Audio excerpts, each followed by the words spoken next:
യേശുവെ സ്തോത്രം, യേശുവെ നന്ദി. ജിൻസ് ബ്രദറിനും ജാൻസ് ബ്രദറിനും നന്ദി പറയാനുണ്ട്. ഞാനിവിടെ 30-ാം തീയതി വീട്ടിൽ ചെന്നപ്പം കോതമംഗലം തൊട്ട് എനിക്കിവിടെ രക്തക്കണ്ണുനീർ ജപമാലയ്ക്ക് വരണമെന്ന് ആഗ്രഹമില്ലായിരുന്നു. ഞാൻ ഭയങ്കര ഛർദ്ദിൽ, ഒരിക്കൽ പോലും ബസ്സേ കയറിയ ഛർദ്ദിക്കുന്നതല്ല. 7 മണിക്കൂർ ഞാൻ ഛർദ്ദിച്ച് വണ്ടിയെ ബോധം കെട്ട് കിടന്ന്. ആ 1-ാം മൈലിൽ ചെന്നപ്പോൾ ആ കണ്ടക്ടർ പറഞ്ഞു, ചേച്ചി ഇറങ്ങുന്നില്ലെന്ന്.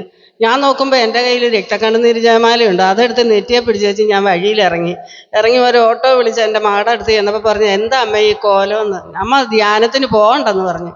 ഞാൻ പറഞ്ഞു, മോനെ, ഞാൻ ഈ രക്തക്കണ്ണുനീർ ജപമാല രാത്രി 12 മണിയായപ്പോൾ ഇരുന്ന് 2 എണ്ണം ചൊല്ലിയിട്ട് പറഞ്ഞു, പക്ഷേ എനിക്ക് നാളെ പോകാനുള്ള കൃപ കിട്ടണം. ഇവർ 2-3 പേര് വരുന്നുമുണ്ട് എൻ്റെ കൂട്ടത്തിൽ. അവർ ചെളിമട വരുകയും ചെയ്യും, അവരോട് വരാനും പറഞ്ഞിട്ടുണ്ട്. ഞാൻ ഈ രക്തക്കണ്ണുനീർ ജപമാല ചൊല്ലി അന്ന് 31-ാം തീയതി ജിൻസ് ബ്രദറിനെ വിളിച്ചേച്ച് പറഞ്ഞു, എനിക്ക് വേണ്ടി ഒന്ന് പ്രാർത്ഥിക്കാവോ ജിൻസ് ബ്രദറെ, എനിക്ക് ശരീരം മൊത്തം തളർന്നു പോകുന്നു, ഞാൻ വരുന്ന ലക്ഷണമൊന്നും കാണുന്നില്ലെന്ന് പറഞ്ഞു.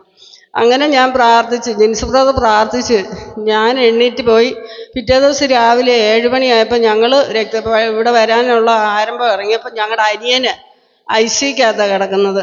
ഞാൻ പറഞ്ഞു, ഞാൻ പോയിട്ട് വന്നിട്ട് കണ്ടാൽ മതിയെന്ന് പറഞ്ഞു. ഞാൻ ഇവിടെ വെച്ച് ജിൻസ് ബ്രദർ പ്രാർത്ഥിച്ചു കഴിഞ്ഞ് ഞാൻ രക്തക്കണ്ണുനീർ ജപമാല ചൊല്ലിയപ്പം ഞങ്ങളുടെ അനിയന് ഐസിന്ന് ഇറക്കിയെന്ന് പറഞ്ഞു.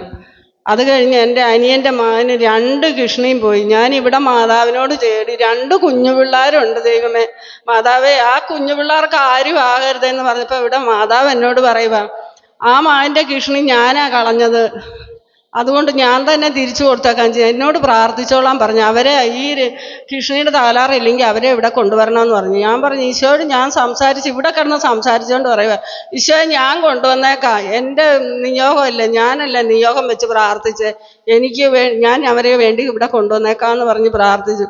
പിന്നെ എൻ്റെ കുടുംബത്ത് ഈ മിഖായേൽ മാലാഖയുടെ ചെന്നപ്പോൾ ഉണ്ടല്ലോ, ഭയങ്കരമായിട്ട് എൻ്റെ മകളുടെ വീട്ടിൽ ചെല്ലുമ്പോൾ എനിക്ക് കാണുന്ന പാമ്പിനെ ആയിട്ടാണ് കാണുന്നത്. പെരയ്ക്കാൻ നിറച്ചും പാമ്പാ. ഞാൻ ചോദിച്ചു, മിഖായേൽ മാലാഖ എന്താ പാമ്പിനെ കാണിക്കുന്നതെന്ന് ചോദിച്ചു. ആ പരിസരം മൊത്തം പാമ്പാ ഉള്ളത്, അവിടെ ഒന്ന് രക്തക്കണ്ണുനീർ ജപമാല ആ 4 മൂലയ്ക്ക് മകളോട് ചെല്ലാൻ പറഞ്ഞു. എൻ്റെ മനസ്സിൽ പറഞ്ഞു, ഞാൻ പോയിട്ട് പറഞ്ഞേക്കാം മാതാവേ എന്ന് പറഞ്ഞ്. എനിക്കറിയത്തില്ല ഞാൻ എങ്ങനെയാ വീഴുന്നത്, എതിലെയാ വീഴുന്നത്. ഞാൻ ഇന്നലെ കൗൺസിലിംഗ് കൂടിയപ്പം ആ ചേച്ചി പറഞ്ഞ്, എൻ്റെ മാതാവിൻ്റെ തോളിലാണ് ഞാൻ കിടക്കുന്നത്, അതുകൊണ്ട് ഇതേ നിമിഷം വരെ ഞാൻ മാതാവിൻ്റെ തോളിലാണ് കിടന്നത്. ഞാൻ 2 പേരെ കൊണ്ടുവന്നെങ്കിലും അവരും മാതാവിൻ്റെ തോളിലാണ്, അടുത്ത പ്രാവശ്യം വരുമ്പോഴേ അവർ സാക്ഷ്യം പറയുന്നുള്ളെന്ന് പറഞ്ഞ്. എനിക്ക് വരാനുള്ള കൃപയും അനുഗ്രഹവും എൻ്റെ മാതാവ് എനിക്ക് തരുന്നുണ്ട്. 1000 നന്ദി. അതിൻ്റെ പേർക്ക് ഈ ടീം അംഗങ്ങൾക്ക് ഇവിടെ രക്തക്കണ്ണുനീർ ജപമാല ചൊല്ലി ഓരോ മക്കളെയും ദൈവത്തിൻ്റെ വചനത്തിൽ ഏർപ്പെടുത്തി. ഇതുപോലൊരു ധ്യാനം ഒരിടത്തും ഉണ്ടായിട്ടില്ല, ഇനി ഒരിടത്ത് കാണാനും പോകുന്നില്ല. ഇവിടെ ധ്യാനം നടത്തുന്ന ഇത്രയും പേർക്കും കൗൺസിലിംഗ് എടുക്കുന്നവർക്കും എല്ലാം വേണ്ടി ദൈവത്തിനോട് ഞാൻ പ്രാർത്ഥിച്ചു. ദൈവമേ, 1000 നന്ദി. ഇവർക്ക് 100 ആയുസ് കൊടുത്ത് ഒത്തിരി ജനങ്ങളെ കൊണ്ടുവന്ന് ഇവിടെ ഈ രക്തക്കണ്ണുനീർ ജപമാലയ്ക്ക് പങ്കെടുക്കാൻ എൻ്റെ അമ്മയോട് ഞാൻ പറഞ്ഞു. ഈശോയെ നന്ദി, ഈശോയെ സ്തുതി, ഈശോയെ ആരാധന.